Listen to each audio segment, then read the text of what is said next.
कोई भी व्यक्ति किसी भी ऑकुल्ट वाले के पास, किसी भी ज्योतिषी, किसी भी टैरो रीडर, किसी भी न्यूमरोलॉजिस्ट के पास, किसी के पास भी क्यों जाता है, उसका पर्पस क्या होता है? वो ये जानना चाहता है भाई उसके काम क्यों नहीं हो रहे हैं, है ना? तो अब काम होने या ना होने की जिम्मेवारी कौन लेता है हमारी कुंडली में? ग्रह। सारा का सारा दारोमदार किसके ऊपर आके रुकता है? ग्रहों पर। ठीक है जी। तो जो ग्रह हैं वो हमारी कुंडली के निर्णय, हमारी ड्यूटीज लेते हैं। किसी ग्रह के पास शादी की ड्यूटी है, किसी ग्रह के पास एजुकेशन का डिपार्टमेंट है, किसी ग्रह के पास प्रोफेशन का डिपार्टमेंट है। सभी ग्रहों को एक कैबिनेट है, राज दरबार है, ठीक है, जहां पे सूर्य राजा है, चंद्रमा रानी है। तो ये सब निर्णय लेते हैं। और अब इन ग्रहों की पावर होती है, जो ग्रह जितनी पावर का होता है वो वैसे काम करता है। अगर ग्रह वीक है तो वो काम कैसे करेगा, और अगर ग्रह ओवर स्ट्रॉन्ग है तो कैसे करेगा? राइट।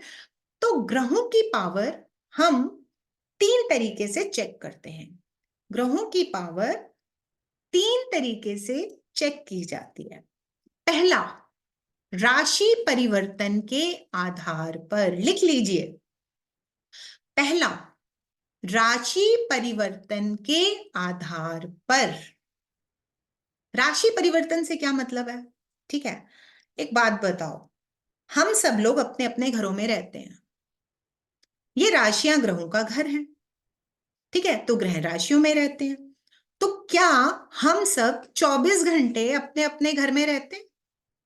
बताइए, रहते हैं क्या 24 घंटे सब लोग अपने अपने घर में? बोलिए, कितने लोग हैं नहीं, जो बिल्कुल भी मतलब कहीं नहीं आते नहीं जाते? रहते। नहीं रहते। तो ग्रह भी क्या करते हैं? राशियों में मूवमेंट करते हैं।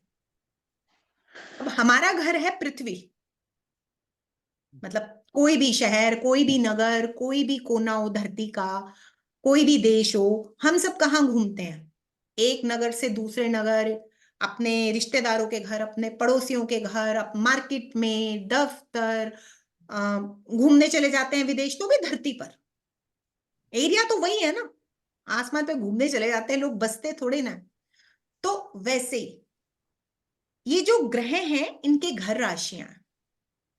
मंगल मेष राशि के मालिक है। अभी किया था ना हमने, अभी भी रिवाइज किया था ना, कल कराया था ना। ये मैं आपको दिखाती हूँ फिर भी एक बार, जो लोग नहीं समझ पा रहे हैं वो शायद पिक्चर देख के इजीली कोरिलेट कर पाएंगे। ठीक है,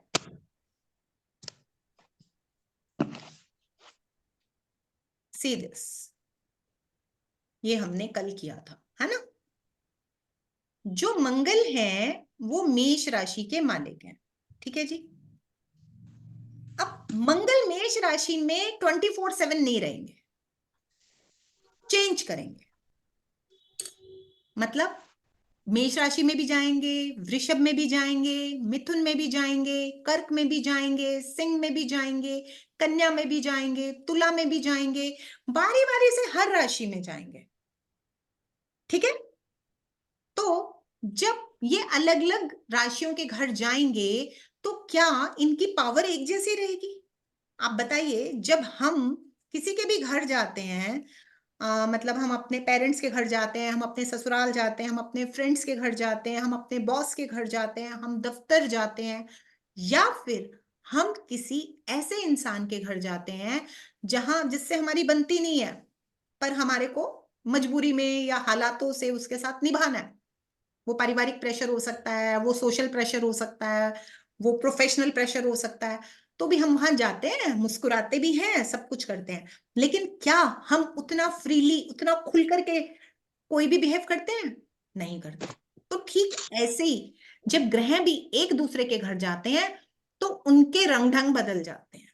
अब इसको कुछ ऐसे समझते हैं, समझने का हमने एक बहुत इजी सा मेथड बनाया है रामायण के माध्यम से। ठीक है, थोड़ा सा ये नोट कर लेना, समझना आसान हो जाएगा। ग्रहों में सूर्य को कहते हैं राजा राम। ग्रहों में सूर्य को कहते हैं राजा राम। रामायण से सब परिचित हैं, आजकल तो राम नाम की लहर है वैसे भी। चंद्रमा को कहते हैं सीता माता। चंद्रमा को कहते हैं सीता माता। मंगल को कहते हैं हनुमान जी, मंगल को कहते हैं हनुमान जी। ये तो मैं ना भी बताऊं तो भी सारी दुनिया को पता है। बुध होते हैं नपुंसक राजकुमार, प्रिंस हैं बुध। गुरु होते हैं देवताओं के गुरु बृहस्पति, बुध होते हैं देवताओं के गुरु बृहस्पति। शुक्र होते हैं असुर गुरु शुक्राचार्य, राक्षसों के गुरु शुक्राचार्य। शनि होते हैं दास वर्ग, दास वर्ग का मतलब है नौकरी पेशा आदमी। हमारे देश में बड़े से बड़ी पोस्ट पर, चाहे वो प्रधानमंत्री हो चाहे वो राष्ट्रपति हो, वो भी जॉब ही कर रहे हैं, चाहे उनका ओहदा कितना भी बड़ा है, वो भी शनि की कैटेगरी में ही आते हैं, राइट। तो राहु केतु को मैं इस टीम में नहीं लेती, हालांकि कुछ लोग राहु को रावण और केतु को विभीषण मानते हैं, पर मैं इस कैटेगरी में इनको नहीं लेती। तो नोट डाउन कर लीजिएगा ध्यान से। सूर्य हुए राजा राम, चंद्र हुई सीता माता, मंगल हुए हनुमान, बुध हुए नपुंसक राजकुमार, गुरु हुए देवगुरु बृहस्पति, शुक्र हुए असुर गुरु शुक्राचार्य, शनि हुए दास वर्ग। ठीक है, अब इन सबको ना एक फिक्स पीरियड भी मिला हुआ, ऐसा नहीं है कि अतिथि कब जाओगे। मतलब सूर्य महाराज मेष राशि में गए और बोले मैं तो जाऊंगा नहीं, मेरे मित्र का घर है, मंगल का घर है ना, राम हनुमान की जोड़ी, सूर्य राजा राम मंगल हनुमान, है ना। आप लोगों ने अभी नोट कर लिया ना कि सूर्य कौन है, राजा राम, और मंगल कौन है, हनुमान।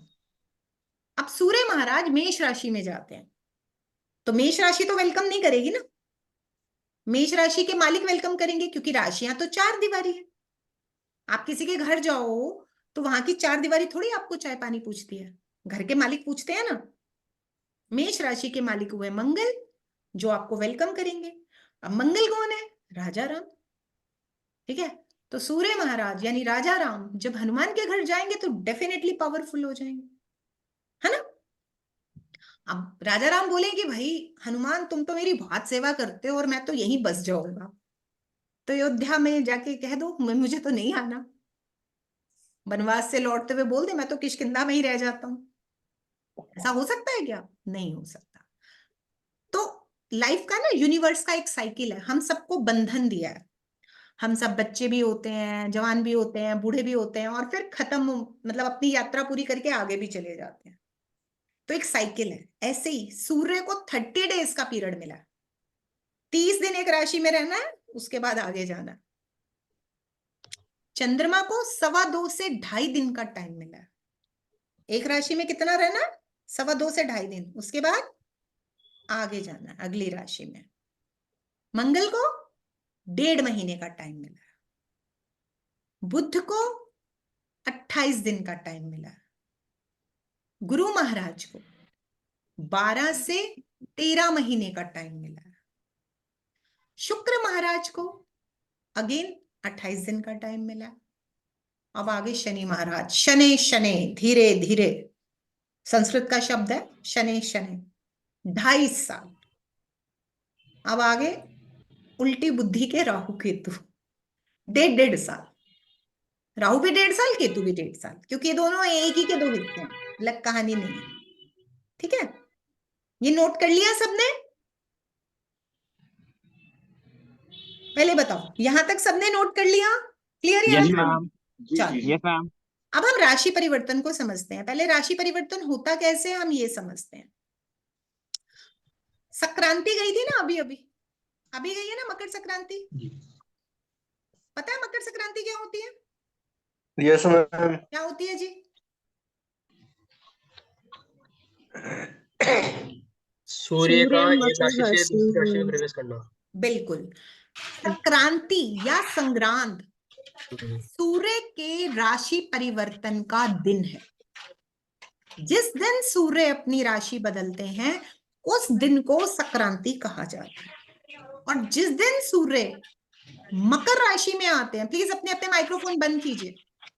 जिस दिन सूर्य मकर राशि में आते हैं उस दिन को मकर संक्रांति कहा जाता है। तो सूर्य मकर राशि में प्रवेश करते हैं कितने दिन के लिए? 30 डेज के लिए, क्योंकि फिक्स पीरियड है ना। 30 डेज रहिए और आगे जाइए। तो 14 जनवरी को सूर्य महाराज 30 दिन के लिए जाते हैं मकर राशि में। अब 30 दिन बीत गए, आ गई 14 फरवरी, तो सूर्य कहाँ चले जाएंगे? मकर से अगली कहाँ जाएंगे? बताइए बताइए। मीन राशि में। मकर कुंभ से राशि। अगली सर कुंभ राशि आती है कुंभ ना। राशि। कुंभ राशि में। अब कुंभ फिर राशि। 30 दिन बीत गए, 14 मार्च आ गई, कहाँ जाएंगे? मीन राशि में। मीन राशि। फिर 30 दिन बीत गए, मेष राशि में। 14 मेष अप्रैल। राशि में। फिर 30 दिन बीत गए, 14 मई आ गई। वृषभ राशि। वृषभ राशि। ये तो कम से कम सब बोल सकते हैं। फिर 30 दिन बीत गए, 14 जून आ गई। मिथुन राशि। मिथुन राशि। मिथुन राशि। फिर 30 दिन बीत गए, 14 जुलाई आ गई। कर्क राशि में कर्क राशि। फिर 30 दिन बीत गए, 14 अगस्त आ गई। सिंह राशि। सिंह राशि। फिर 30 दिन बीत गए, 14 सितंबर आ गई। कन्या राशि। कन्या राशि। फिर 30 दिन बीत गए, 14 अक्टूबर आ गई। तुला राशि। तुला राशि। फिर 30 दिन बीत गए, 14 नवंबर आ गई। वृषभ राशि। वृश्चिक राशि। वृश्चिक राशि। फिर 30 दिन बीत गए, 14 दिसंबर आ गई। धनु राशि। धनु राशि। फिर 30 दिन बीत गए, दोबारा से 14 जनवरी आ गई। फिर मकर मकर राशि। राशि। ये सर्कल ऐसे ही चलता है। अब कुछ लोग सोच रहे होंगे मैडम ने तो संक्रांति का दिन फिक्स कर दिया। ऐसा बिल्कुल नहीं है। मैंने सिर्फ समझाने के लिए 14 तारीख फिक्स की है कि जो बिल्कुल नए लोग हैं उनको ये बात समझ में आ जाए। देखो, जैसे महीनों के दिन फिक्स नहीं होते हैं, कोई 28 का महीना, कोई 30 का महीना, कोई 31 का महीना, तो ये भी 1-2 दिन आगे पीछे हो जाते हैं। हमको गिनने की जरूरत नहीं है, पंचांग काउंट करके दे देता है। हमें सिर्फ समझना है। जैसे सूर्य 30 दिन के बाद राशि बदलते हैं, वैसे ही चंद्रमा हर 2.25 से 2.5 दिन के बाद राशि बदलते हैं। ऐसे ही मंगल 1.5 महीने के बाद राशि बदलते हैं। ऐसे ही बुध और शुक्र 28 दिन के बाद राशि बदलते हैं। ठीक है। अब सूर्य की अपनी राशि कौन सी है? कौन सी है? सिंह राशि। सिंह राशि। तो देखो, अपने घर में तो हर कोई राजा है। अब सूर्य सिंह राशि में जितने कंफर्टेबल होंगे, तो क्या बाकी राशियों में भी उतने कंफर्टेबल होंगे? मित्र राशि में तो मित्र राशियों में हो सकता है, लेकिन सभी में नहीं हो सकता है ना। अब Yes, यहाँ पे मैं आपको एक चार्ट शेयर कर रही हूँ जिसमें बाय डिफॉल्ट मित्र शत्रुओं का चार्ट है। राइट, आपके पास हम भेज देंगे ये चार्ट ग्रुप में। और ये रहा। ठीक है जी, दिखाई दे रहा है सबको? दिख रहा है या नहीं? Yes ma'am. देखो, ये है सूर्य महाराज। इनके मित्र कौन है? चंद्र, मंगल, मंगल, गुरु। गुरु। क्यों? जरा रामायण लगा लेते हैं, रटते नहीं है, टेक्निकल बात नहीं करते। सूर्य हुए राजा राम, तो राजा का मित्र कौन है? रानी रानी। चाहिए। मंगल सेनापति भी चाहिए। और गुरु कौन है? मंत्री भी चाहिए, सलाहकार भी चाहिए, है ना। तो जब सूर्य महाराज चंद्र की कर्क राशि में जाएंगे, जब सूर्य महाराज मंगल की मेष और वृश्चिक राशि में जाएंगे, जब सूर्य महाराज गुरु की धनु और मीन राशि में जाएंगे, तो इनकी पावर अच्छी रहेगी। मतलब जो इनको ड्यूटीज मिलेंगी ये अच्छे से निभा लेंगे। समझ में आई बात? जी। पर यही सूर्य महाराज जब शुक्र की राशि में जाएंगे, वृषभ और तुला, शुक्र कौन है? शुक्राचार्य, असुर गुरु, लंका वालों के गुरु। वो क्यों जाएंगे राजा राम जीते? तो स्ट्रगल शुरू हो गया ना, लड़ाई झगड़ा शुरू हुआ कि नहीं हुआ राजा राम के लिए? Yes ma'am. तो शुक्राचार्य के घर में जब सूर्य जाएंगे तो अच्छे परिणाम नहीं दे पाएंगे, क्योंकि उनकी ताकत लड़ाई झगड़े में बीत जाएगी। अब यही सूर्य महाराज शनि के घर में चले गए, मकर कुंभ में। तो एवरीवन नोस शनि कौन है? सूर्य का बेटा भी और सूर्य का शत्रु भी है। ठीक है, तो फिर सूर्य की पावर खराब हो जाएगी। अब राहु केतु तो खैर सभी के शत्रु होते हैं। यहाँ पे जो बाय डिफॉल्ट मिली है, जो नेट पे अवेलेबल है, बुक्स में अवेलेबल है, मैंने आपको वही टेबल दे दिया है। But as per rule Rahu Ketu किसी के सगे नहीं होते हैं। इनको तो परेशानी ही खड़ी करनी है। अब सम क्या होता है? सम होता है बराबरी का दर्जा, जिसको मैंने बराबर बिठा लिया। बुध जो है वो सूर्य की एडॉप्टेड संतान है। इसके पीछे एक स्टोरी है। जो बुध है वो गुरु की पत्नी की संतान है। बुध गुरु की पत्नी की संतान है, जिसके पिता गुरु नहीं है। तो गुरु महाराज बुध को एक्सेप्ट नहीं करते, तो बुध को गुस्सा आ जाता है।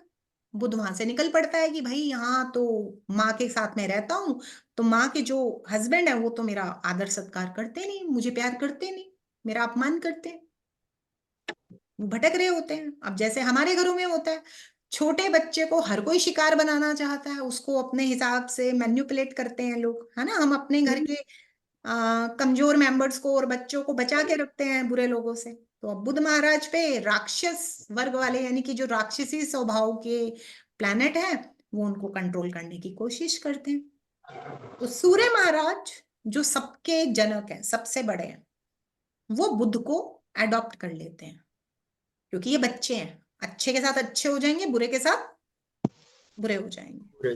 तो सूर्य महाराज बुध को एडॉप्ट कर लेते हैं, और सूर्य बुध, तो अब जब एडॉप्ट किया है तो साथ बिठाना भी पड़ेगा भाई। राजा राजा है, राजकुमार बना लिया, पुत्र बना लिया, तो इसलिए बराबरी का दर्जा हो जाता है। अब ऐसे ही चंद्र रानी है, रानी के मित्र कौन हुए? सूर्य और बुध। भाई सूर्य तो हुआ ही, क्योंकि उनके पति हैं, और बुध अब एडॉप्टेड संतान है, तो भाई ससुराल में रहना है तो संतान को तो एक्सेप्ट करना ही पड़ेगा।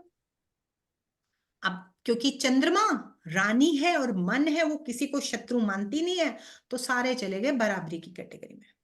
ठीक है, तो इस तरह से ये आपको मिल जाएगी लिस्ट, और इसके ऊपर एक वीडियो भी मिल जाएगा। रामायण के हिसाब से आप लगाएंगे, आपको समझ भी आ जाएगा। मतलब मित्र शत्रु अब आपको टेबल दे दी जैसे, है ना, राम सीता वो सब आपको समझ में आ ही रहे थे, कैरेक्टर आ रहे थे कि नहीं आ रहे थे? Yes ma'am. सब जानते हैं रामायण। तो अब जब मित्र के घर जाएंगे तो वो ग्रह अच्छा काम करेगा, शत्रु के घर जाएंगे तो वो ग्रह स्ट्रगल में आ जाएगा, पूरा काम नहीं कर पाएगा, उसका टाइम वेस्ट होगा। होता है ना, हम किसी ऐसे रिश्तेदार के घर चले जाएं, ऐसे लोगों के घर चले जाएं जहां हमें सम्मान ना मिले, तो हम मन मार लेते हैं, हमें अच्छा नहीं लगता, जो कहना चाहते हैं वो नहीं कह पाते, या फिर वहां हमें नीचा देखना पड़ता है। तो वैसे ही उस ग्रह की स्थिति होती है। समझ में आया? ग्रहों का राशि परिवर्तन के हिसाब से बल सब लोगों को समझ आया? जी मैम।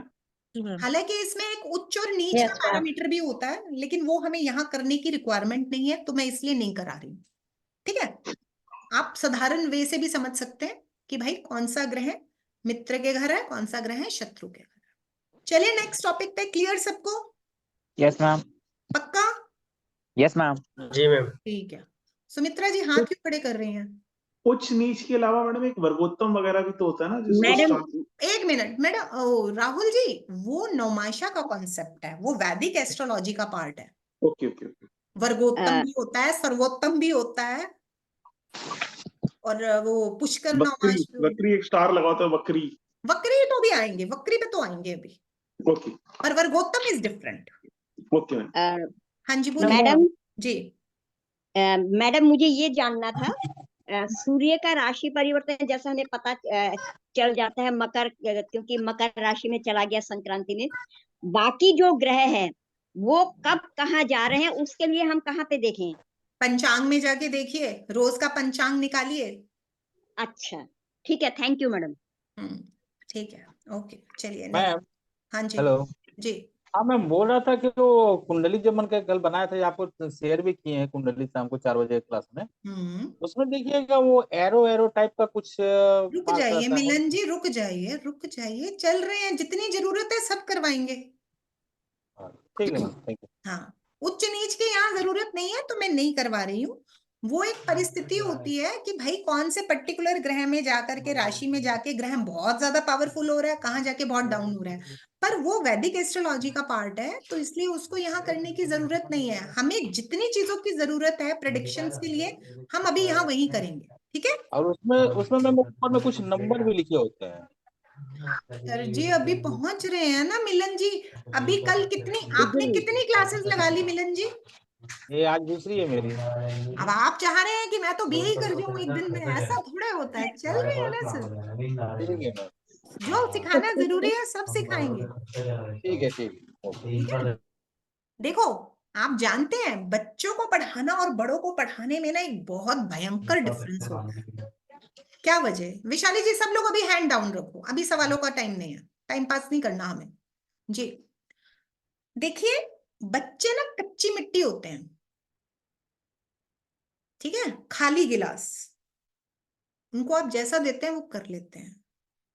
बड़े लोगों में क्या होता है, वो सब लोग अपनी अपनी उम्र में एक अचीवमेंट ले चुके हैं। अचीवमेंट मतलब प्रोफेशनली सीख चुके हैं, निजी हालातों से सीख चुके हैं, पारिवारिक हालातों से सीख चुके हैं, जैसी परवरिश जिस परिवार में हुई है उससे सीख चुके हैं। ठीक है, एक उम्र आ गई है। अब उन लोगों को लगता है हम फटाफट सीख जाएंगे, पर बहुत बड़ी गलतफहमी है। बड़े लोगों को सीखने में ज्यादा समय लगता है। वजह, खाली गिलास को भरना तो बहुत आसान होता है, मगर ये जो आधी अधूरी चीजें देख देख के क्यूरियोसिटी में जाने वाला होता है ना, ये थका देता है।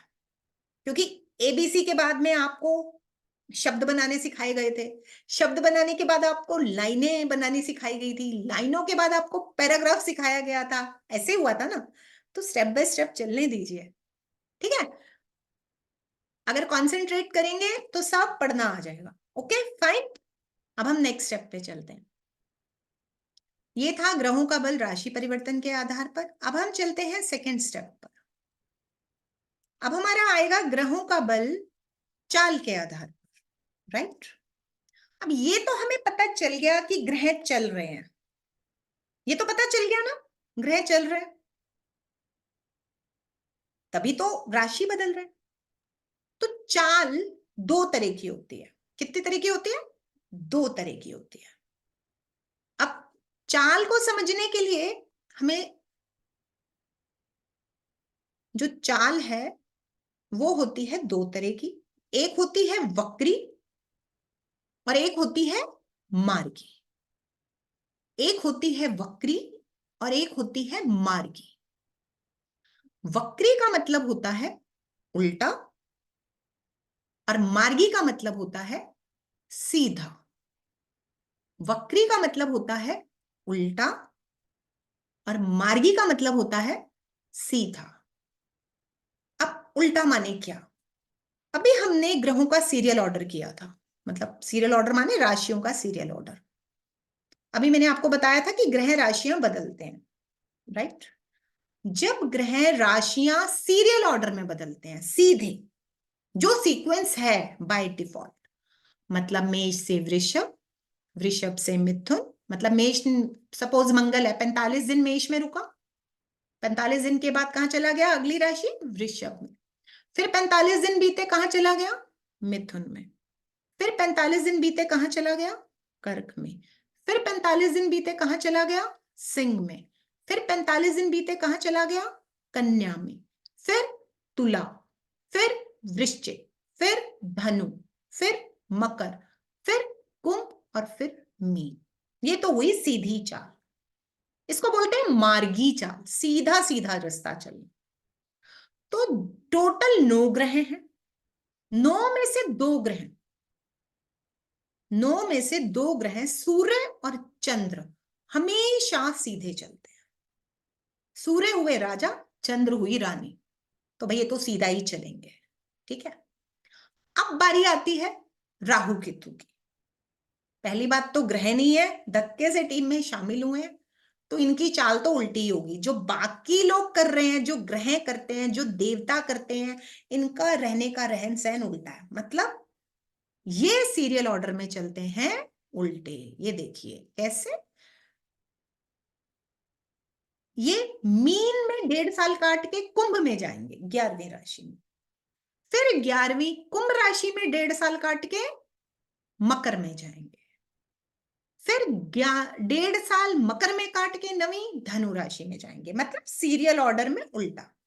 12वें से 11वां, 11वें से 10वां, 10वें से 9वां, 9वें से 8वां, 8वें से 7वां, राइट। ये समझ में आ गया वक्री और मार्गी क्या होता है? इतनी बात समझ में आ गई? हाँ जी मैम दोबारा बताना एक बार। मैंने सिंपल बात बोली सुनील जी कि उल्टा सीरियल ऑर्डर में उल्टा चलना मतलब वक्री चाल, सीरियल ऑर्डर में सीधा चलना मतलब मार्गी चाल। ठीक है। हाँ जी। सूर्य चंद्र हमेशा सीधे चलते हैं, राहु केतु हमेशा उल्टे। ठीक है। हाँ अब जी। अब प्लीज माइक्रोफोन बंद रखिएगा। बच गए बीच के 5 ग्रह। ठीक है। 2 ग्रह हो गए आपके सीधे और 2 ग्रह हो गए आपके उल्टे। ठीक है। बच गए 5, मंगल बुध गुरु शुक्र और शनि। ये 5 ग्रह कभी सीधे चलते हैं और कभी उल्टे चलते हैं, जैसे हम लोग करते हैं। ठीक है, क्योंकि हमारे जीवन पे इन्हीं का प्रभाव है। अब फॉर एग्जाम्पल, मेरे घर से मेरा दफ्तर 20 मिनट की दूरी पर हो। ध्यान से सुनिएगा। मेरे घर से मेरा दफ्तर 20 मिनट की दूरी पर हो और मैं आधे रास्ते में जाकर के, मतलब मुझे याद आ जाए या मेरे बॉस का फोन आ जाए कि भाई ये वाली फाइल जरूर लाना, मीटिंग है। मैं वापस जाऊं घर, वो फाइल उठाऊं और अपने दफ्तर जाऊं। बताओ 20 मिनट लगेंगे क्या? ज्यादा लगेगा, क्योंकि मैं तो आधे रास्ते से वापस गई थी। जब मैं वापस दफ्तर पहुंचती हूँ तो बॉस को गुस्सा आता है कि तुम्हें तो कल कहा था तुम फाइल लेके आना, है ना। जितने लोग जॉब करते हैं उनको ये बात समझ में आ रही होगी कि आप जब नियत समय से लेट आते हैं या आपके घर भी कोई काम करने वाला लेट आता है तो आप उसको डांटते हैं, है ना। तो अब वहां बॉस का मूड डिस्टर्ब है। हो सकता है मैं मीटिंग अटेंड ना कर पाऊं, हो सकता है मेरी उस दिन की हाफ डे लग जाए, हो सकता है मुझे ओवर टाइम करना पड़े। मतलब इट डिपेंड्स हर घर की या हर ऑफिस की सिचुएशन पर। लेट आने पर कोई आपको वेलकम नहीं मिलेगा। तो ऐसे ही अगर कोई ग्रह, जैसे कि मंगल ग्रह को 30 दिन का समय मिला है, ओ सॉरी 45 दिन का समय मिला है। मंगल ग्रह मेष से वृषभ तक यात्रा कर रहे हैं 45 दिन की। जा रहे हैं 20 दिन सीधा सीधा चले वृषभ की तरफ, उल्टे चल पड़े 10 दिन, 10 दिन उल्टे चले, फिर दोबारा सीधे चल पड़े वृषभ की तरफ और पहुंच गए वृषभ राशि में। जब भी जो भी टाइम लगा, डेफिनेटली उनको 65 दिन का समय लगा। 45 दिन तो फिक्स था ही, 20 दिन सीधे चले, 10 दिन उल्टा आए, फिर 10 दिन सीधा चले, ये 20 दिन फालतू का टाइम ले लिया। अब पहुंचना 45 दिन में था, पहुंचे 65 दिन में, तो क्या अपनी ड्यूटी ढंग से कर पाएंगे? क्या समय पे कर पाएंगे? राइट। देखो मुद्दा ये नहीं है अच्छी करेंगे या बुरी करेंगे, ये बाद का टॉपिक है, क्योंकि इसके मामले में कुछ विशेष परिस्थितियां हैं जहां पे वक्री ग्रह अच्छा परिणाम भी देते हैं, वो वैदिक एस्ट्रोलॉजी का टॉपिक है। हम यहाँ पे जितना समझ रहे हैं वो ये समझ रहे हैं कि अगर कोई ग्रह वक्री है तो उसकी पावर पे इंपैक्ट आता है। जो ग्रह ने ड्यूटी परफॉर्म करनी है ना, उसके ऊपर प्रभाव आता है। हम यही समझ रहे हैं ना ग्रहों के बल कैसे चेंज होते हैं, क्योंकि ग्रहों ने काम करने हैं। राशि परिवर्तन से कैसे बल बदला मैंने बता दिया। अब अगर कोई ग्रह आपकी कुंडली में वक्री है, राहु केतु को छोड़कर, ध्यान रहे राहु केतु को छोड़कर, क्योंकि राहु केतु की तो सामान्य चाल वक्री है ना। देखो एक बंदे की चाल है, उसने उल्टा ही चलना, पता है इसका तो रास्ता ही उल्टा है, इसका सर्कल उल्टा ही है, पृथ्वी के चारों ओर सब चक्कर लगा रहे हैं, इसने तो उल्टा ही लगाना, कोई फर्क नहीं पड़ रहा। एक ने सीधा ही चलना है हमेशा, कोई फर्क नहीं पड़ रहा, ड्यूटीज ही वैसे दी जाएंगी क्योंकि उनके स्टेशन ही वैसे फिक्स होंगे, उनका रूट है। पर कोई सीधा चलते चलते उल्टा चले फिर सीधा चले, तो कुछ असामान्य हुआ ना, या नहीं हुआ? तो जब कोई असामान्य काम करता है तो उसके जीवन पर उसका प्रभाव जरूर पड़ता है, अच्छा भी पड़ सकता है बुरा भी पड़ सकता है। एम आई राइट?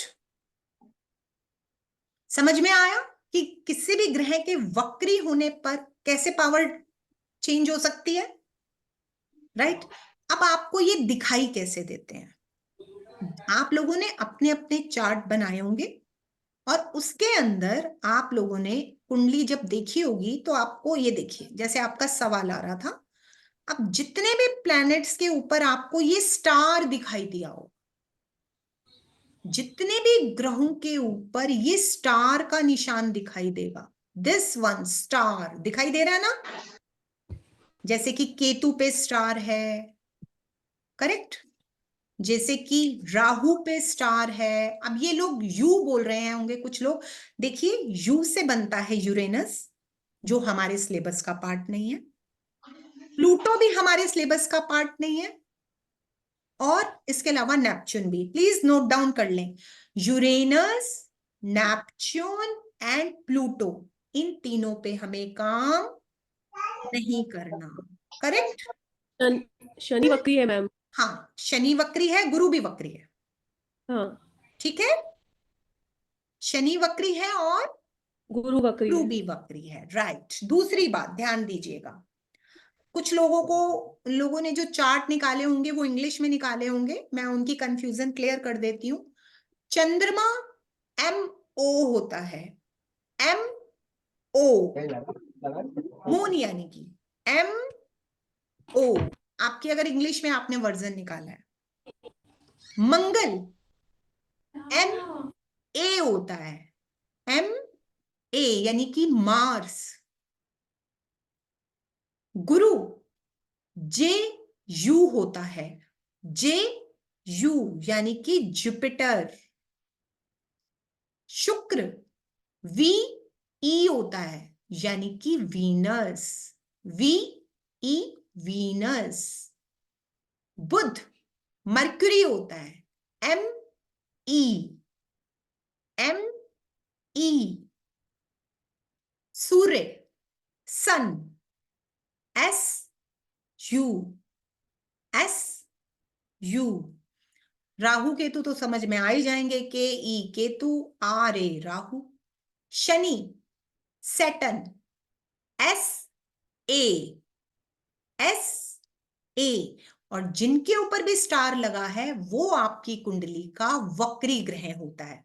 ये जो स्क्वायर बना हुआ है ये वर्गोत्तम होता है, इसका आपके पास में कोई रोल नहीं है फिलहाल। ये नौमांशा के साथ में चेक किया जाता है, वर्ग चार्ट्स के साथ चेक किया जाता है, वैदिक एस्ट्रोलॉजी का बहुत डेप्थ का पार्ट होता है। ये जो एरोज हैं ये उच्च और नीच बताते हैं।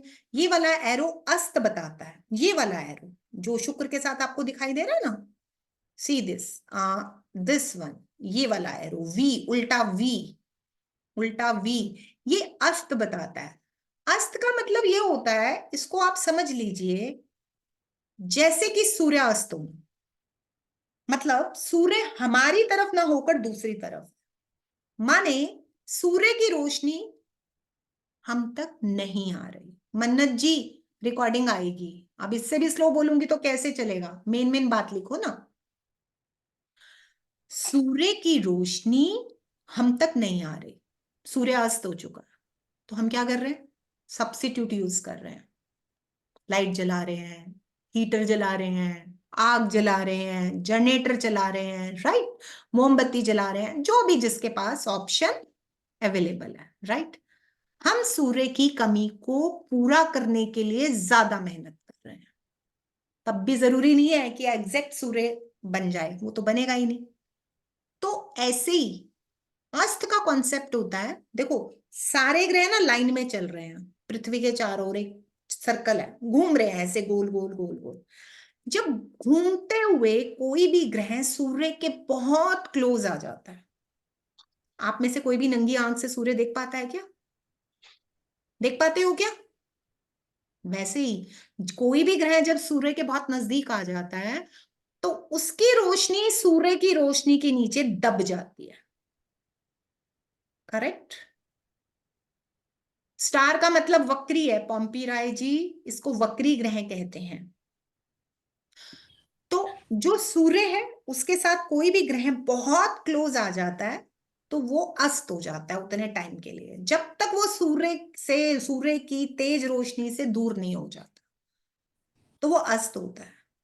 बस इतना ही फंक्शन है, यानी उसकी रोशनी धरती तक कंप्लीट नहीं आ रही है, दब रही है, सूर्य ने उसको कवर कर लिया। जब वो उसकी पास से क्रॉस हो जाएगा उसकी लाइट बाहर आएगी, ठीक है। तो कोई भी ग्रह यदि वक्री या अस्त होता है तो उसकी पावर चेंज होती है। समझ में आया ये कॉन्सेप्ट यस मैम। सबको? ला का मतलब लगन होता है, वहां पहुंचेंगे हम बाद में, कल पहुंचेंगे। यहाँ मैम तक लेकिन हम्म? वक्री ग्रह क्या बताता है जन्म कुंडली में, अगर कोई कुछ ग्रह नहीं वक्री बताता है नमिता जी। वक्री का मतलब है वो पीछे की तरफ आभास जा कर रहा रहा है? है। हाँ, हाँ, बस अभी के लिए इतना ही। अच्छा, अब भी समझने के लिए, कुंडली पढ़ने के लिए इतना ही, करेक्ट? ठीक है यानी मैम। उसकी पावर कम पावर हो गई। जोन में कुछ चेंजेस है, अच्छा, आइदर पॉजिटिव और नेगेटिव इज सेपरेट इशू। ठीक है मैम। ठीक है, क्लियर? यस समझ मैम। में आ गया सबको? बताइए, 90 लोग क्लास में बैठे हो, बोलो। Yes yes yes yes. Yes ma'am, Yes, yes ma'am. Ma'am, yes ठीक यस है, मैम। मैम। ठीक यस है। जी ma'am. Madam. Yes ma'am, yes Now, ma'am, yes ma'am, yes. चलिए, Yes, now, yes. आज का लास्ट टॉपिक, ग्रहों की एज, ग्रहों की आयु। ध्यान देना अब इस पे, थोड़ा सा इसको नोट डाउन भी करना, जो मैं अभी एक टेबल शेयर करूंगी। ये आप लोगों को दिखाई दे रहे हैं ना? शुक्र के ऊपर 28 है ना, माँ के ऊपर 0, राहु के ऊपर 20, प्लूटो के ऊपर 1, शनि के ऊपर 24, बुध के ऊपर 15, दिखाई दे रहा है ना? जी। Yes ma'am. ये सब Yes, ma'am. ग्रहों की एज है। ये सब क्या है? ग्रहों की एज है। ग्रहों की एज 0 से 30 डिग्री के बीच में होती है, फिक्स पैरामीटर है, ये नोट डाउन कीजिए प्लीज। ग्रहों की एज 0 से 30 डिग्री के बीच में होती है और 5 पार्ट्स में डिवाइड होती है। जैसे कि हम बच्चे होते हैं, फिर टीनेजर होते हैं, फिर यंग होते हैं, फिर प्रौढ़ावस्था यानी मैच्योरिटी में आते हैं, और फिर बूढ़े हो जाते हैं। उसके बाद टाटा बाय बाय। लेकिन ग्रह टाटा बाय बाय नहीं करते, वो अगली राशि में चले जाते हैं। ग्रह और राशियां मरते नहीं, मरते तो हम भी नहीं, शरीर मरता है, ऐसा ही बोलते हैं ना। तो ये भी घर बदल लेते हैं। अब 30 को अगर 5 में डिवाइड करोगे तो 6 डिग्री आ गया, 6 5 30 आ गया।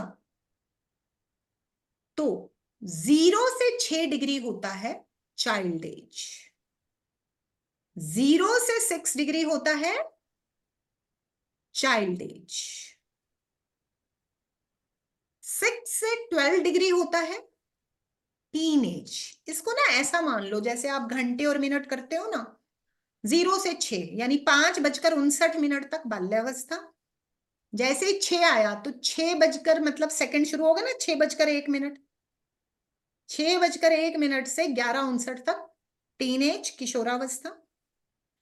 ऐसे ही 12 बजे यानी 12:02 तो शुरू हो ही गए, वहां से 18 तक युवावस्था, यंग एज। ऐसे 18 से 24 तक प्रौढ़ावस्था, ऐसे ही 24 से 30 तक वृद्धावस्था, ओल्ड एज। ठीक है जी? Okay ma'am. अब सबसे ज्यादा पावर कब होती है ग्रह में? जैसे हम में होती है यंग एज में, प्रौढ़ावस्था। प्रौढ़ावस्था में थोड़ी 12 से पावर 18। होती है मैम, 12 युवावस्था से 18। 12 से 18 ठीक है। अब मिड में। मिड में, अब 2 डिग्री आगे के ले लीजिए, साथ में 2 डिग्री पीछे के। क्यों? एकदम से तो कोई यंग नहीं होता। जब हम भी टीनेज में आते हैं, 19 तक टीनेज बोलते हैं, 13 to 19, तो हम 16-17 साल के हमारे बच्चे भी, भले ही अकल कम होती है, जोश तो पूरा होता है, यंग जैसा बिहेव करते हैं, डिमांड हो जाती है शुरू, करेक्ट? ऐसे ही एक दिन में हम बूढ़े नहीं होते। कोई कहे ना अब आप 35 के हो गए, 40 के हो गए, चलिए बूढ़े हो गए, ऐसा नहीं होता है। 45-50 तक मतलब हम लोग यंग जैसा बिहेव करते हैं, करेक्ट? तो यानी 10 से 20 डिग्री का ग्रह, कोई भी ग्रह जो 10 से 20 डिग्री का है, वो अपनी फुल पावर में होता है।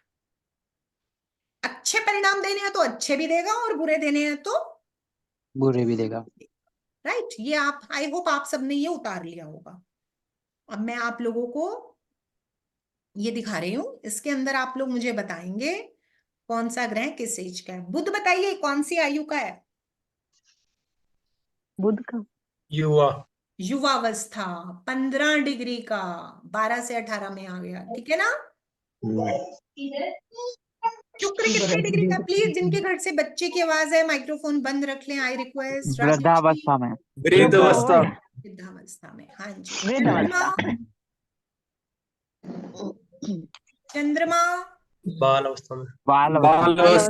बालावस्था। बाल्यावस्था में। चंद्रमा। मंगल 0 डिग्री का? बालावस्था। बालावस्था। राहु राहु प्रौढ़ावस्था। प्रौढ़ावस्था। प्रौढ़ावस्था। गुरु 6 डिग्री। किशोरावस्था। किशोरावस्था में एंटर कर गया। किशोरावस्था। दोनों। शनि 24 डिग्री। शनि प्रौढ़ावस्था। वृद्धावस्था में एंटर कर गया। 24:01 हो गए। केतु 20 डिग्री। प्रौढ़ावस्था। समझ में आ गया? जी मैम। अच्छा। ग्रहों की पावर कैसे चेक करते हैं, समझ में आ गया? जी madam. Yes ma'am, yes ma'am. अच्छे से आ गया? जी मैम। ठीक है, मैं एक बार रिकॉर्डिंग बंद कर देती हूँ, फिर आपके क्वेश्चन आंसर्स लेते हैं।